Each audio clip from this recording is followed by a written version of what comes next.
To engage in a revolution is the most difficult task. And it depends on longevity. The success of the revolution depends on how long are you going to sustain this thing. I mean, had Nelson Mandela agreed to the conditions which were given to him when he arrived in Robben Island, we wouldn't be where we are. Because they said to him, we can release you. The only thing that you have to do is to denounce the revolution. I'm a king. I'm an all-rounder. So there isn't anything that necessarily irritates me. I just don't like dishonest people. We know. Because I'm forthright with my views.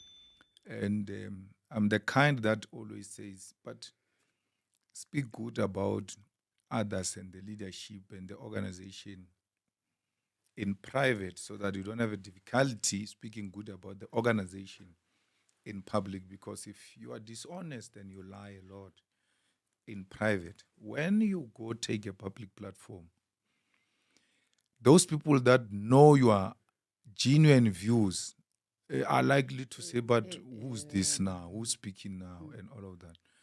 We're open to each other. We're honest to each other. We express our views genuinely and openly. It doesn't matter how robust the other side can come across.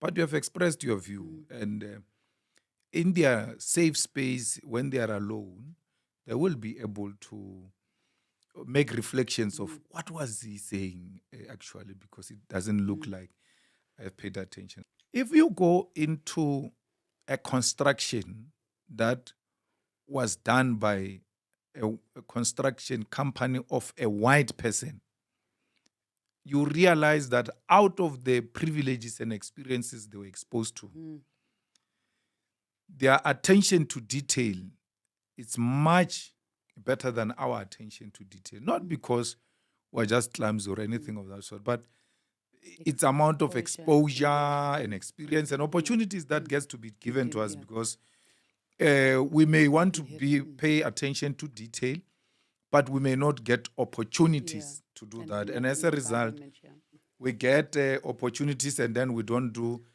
the most perfect work because of that kind of experience. In the previous NPA, we almost had a contestation between the two people who left now. They now pretend to be loving each other more than anything, but I had to come in between them and make sure I diffuse the potential tension and have a successful, NPA.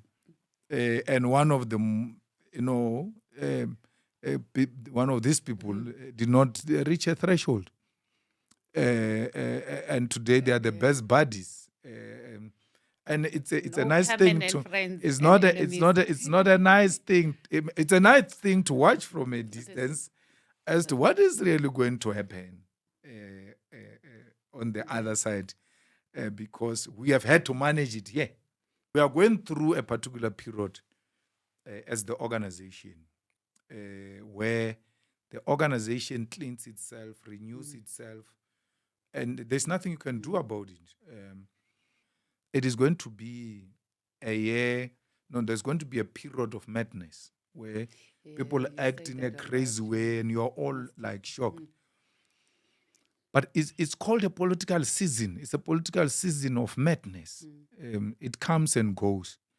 And if you are not careful or grounded, it will go away with you. It's like a festive season. Fools spend all their money on Christmas Day. Buy all types of things and champagnes and what.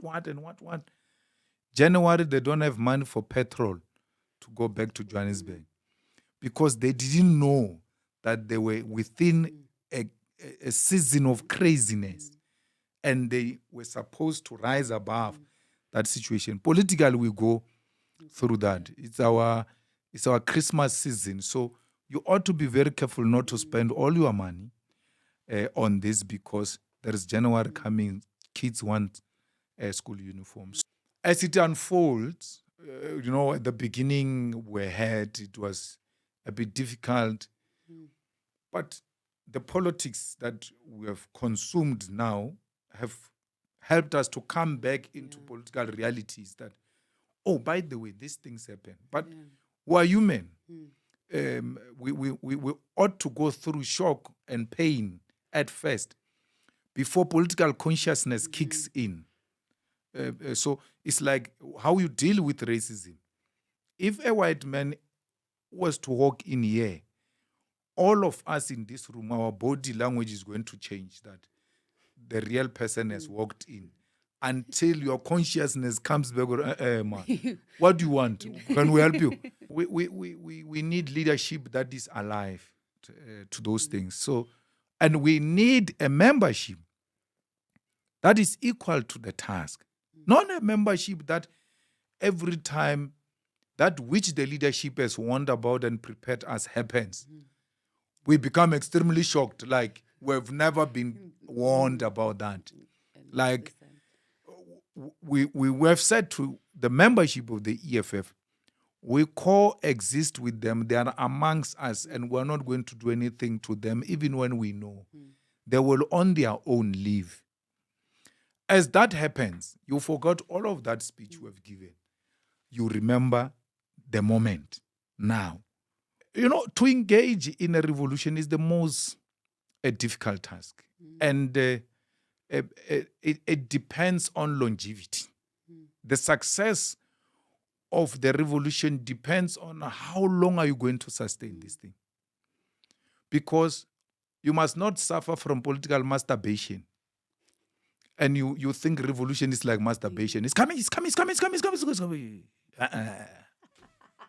The revolution is not, you have to work and you have to go through this.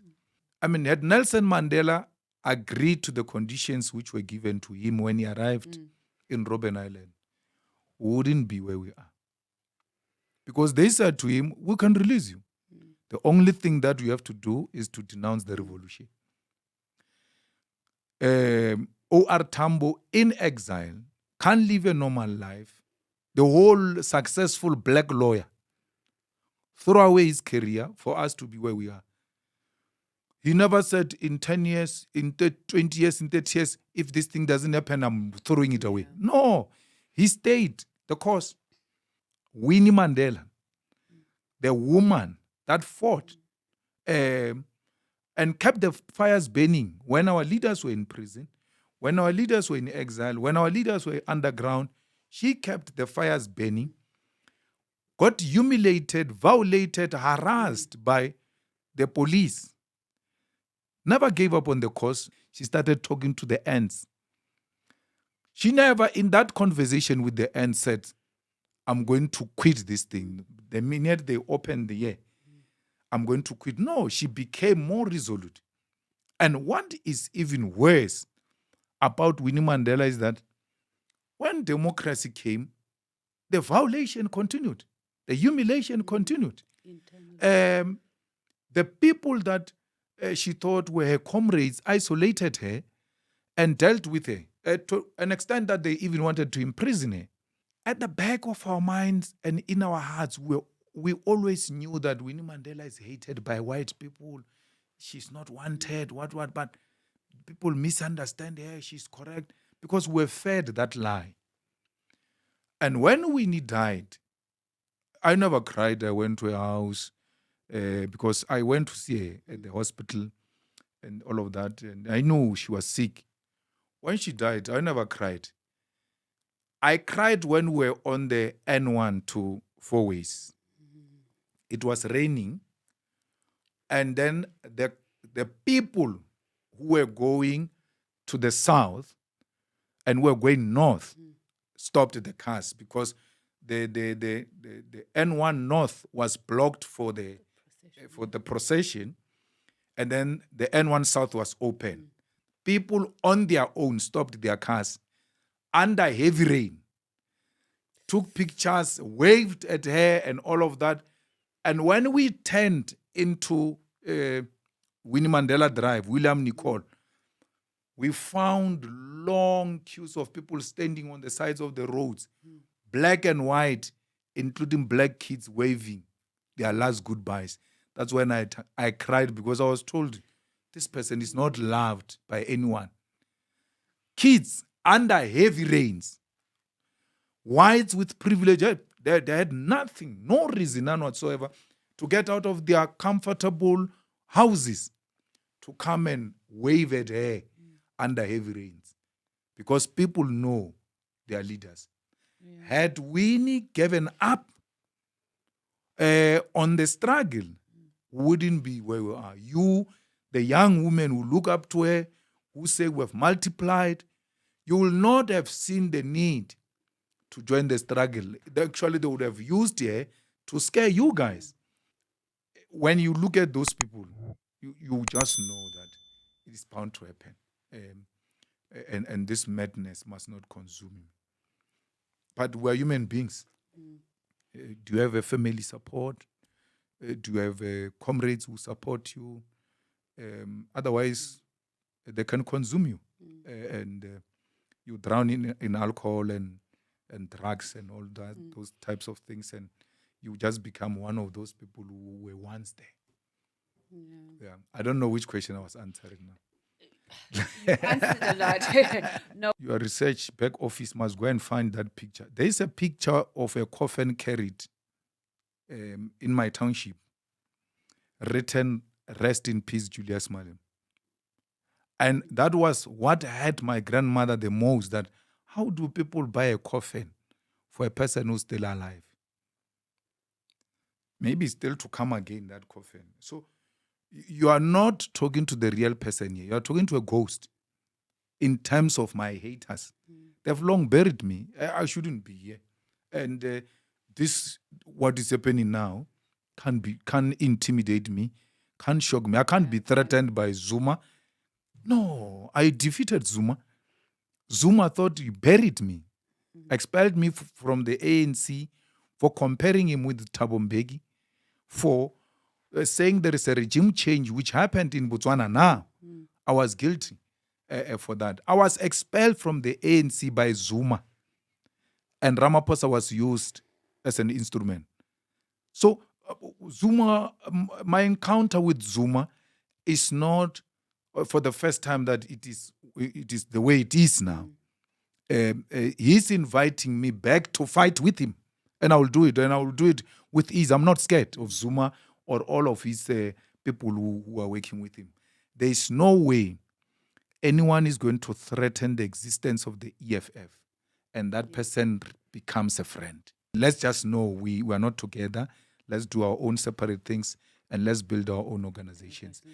We wish everyone well. Let them go and do whatever they want to do. Many of them are known for laziness anyway.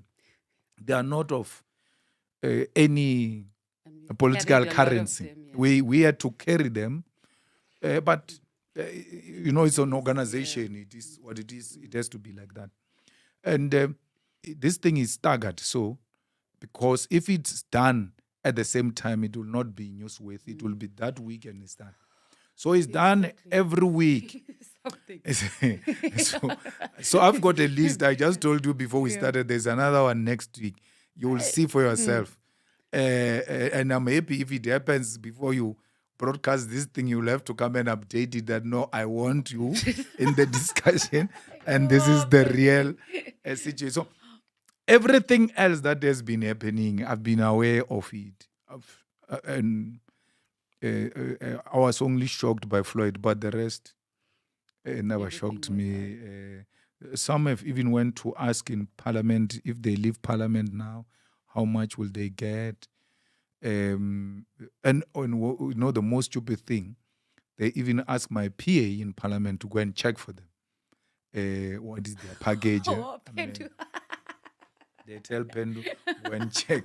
So as they come here, CIC, I'm just looking at them, you're waiting to cash out my guy. And you know what is so shocking is that they operate as if they are smarter than us. I mean, Floyd says, and he's not lying, Floyd says There are people who knew that he was leaving, and they begged him not to tell me. But they knew, and it's true. They told me after, some of them, some of your favorites. I called them, I said, come here. Pokey again. And then I say, did you know Floyd is leaving? He says, yes. Kere, for how long did you know? He says, no, it's 2 weeks now. So why didn't you tell me? No, I didn't see a need to tell you. And then Floyd gets asked the same question. Why didn't you see a need to tell Julius? Says, they respond the same way. I didn't see the need to inform him. And why would you say you care about the EFF? That's not what I'm saying to them. But why would you say you care for the EFF? You get told such a sensitive information. And you don't bring it to the attention of the leadership that, look, there is this thing. I'm not sure how true it is, but it's going to happen. All the progressive forces must come together, but it must not be done in a criminalized manner, in a syndicate manner, in an as if it's an operation. You know what I like about Dali is that there was a meeting of the opposition parties which was called by Zuma. And I said, I'm not going. So I asked Floyd and Marshall to attend the SG.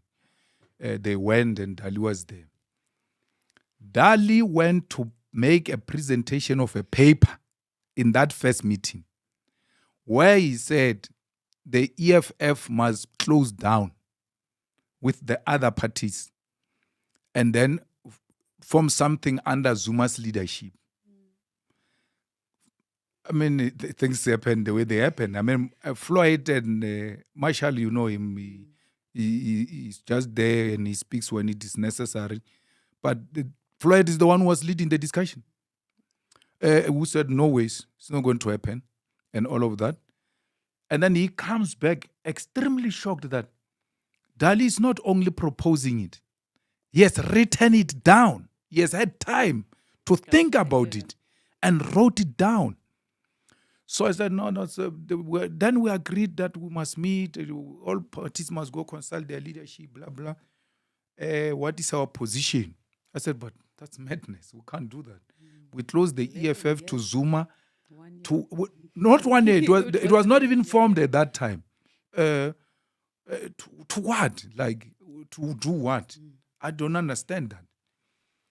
Then perhaps Dali realizes they are not doing a good job. He comes himself to me when they were all there as the officials in the 5th floor. He says, no, he wants to see me. I said, no, sharp, come. But I knew what he was going to tell me. So I brought Floyd and I brought Marshall into the meeting. And then he said that. He says, so I told him, no, it's not going to happen. I don't agree with that. And there's no EFF that is going to close shop. In his skillful way, you know, him said, okay, plus we are late now in the elections. Maybe after the elections, we can engage about it again. I said, no problem. I don't regret our position that which we took against President Zuma at the time. And this I asked Floyd if he thinks he has forgiven us for what we have done to him. I don't think he has forgiven us for that. And it doesn't matter, but we were not misled. We're not misled. Everything else we articulated, it was a correct position of the EFF, and it remains the correct position of the EFF. Having developed those positions around Zuma as the EFF, we now say this guy must now be our leader. We can't agree to that. We can't agree to that. So, and that's the thing I respect about Dali, because he has been open about it. He has been speaking about it. And one day, you know, when I write a book, I will have a lot of stories to tell. Even on how Dali became Zuma's lawyer on some of these matters. Even if they don't elect me, I've served. I'll continue to be a member of the EFF. I'll go back to my farm and do farming, which I'm doing now as a student part-time. I'll do it full-time then. Oh, I didn't know. Not a student as in I thought you there registered. doing No. agricultural thing. Oh, you mean So whatever. That's why I don't professionalize it in that sense of buying quality Bonsmar female cows, Bonsmar bulls for this much. No, I buy cheap because I'm learning, so that when I leave, I've got something to do. You know why politicians stay until they're 82 years and 83 years and can't look after their grandchildren? It's because they don't know what to do after politics. When you ask them to leave, they ask you an honest question. Where must I go? Hey, what am I going to do after this? So I don't want to have that problem. That's why small, I'm learning, so that by the time you, comrades, say it's time to go, I know where I'm going. So, and another mistake we make, not you, mistake we make, is that you get a pension payout when you leave, and you start farming with your pension money, which means you start learning farming with your pension money. By the time you perfect farming, the money is gone. Because how do you start with your pension money? Yeah. The pension money is not for that. You must learn it now, gradually as it goes. And then over a period of time, when you go on pension, you know I'm a G on this subject. I can pay attention on this issue. I'm not going to die EFF president. The young ones are coming to take it over. It's a duty of a leader, by the way, to produce other leaders. And then when you produce these leaders and you sit back, you know that which I represented, these comrades, I continue with it. I'm a king, yes, I'm a king, I think I'm a king,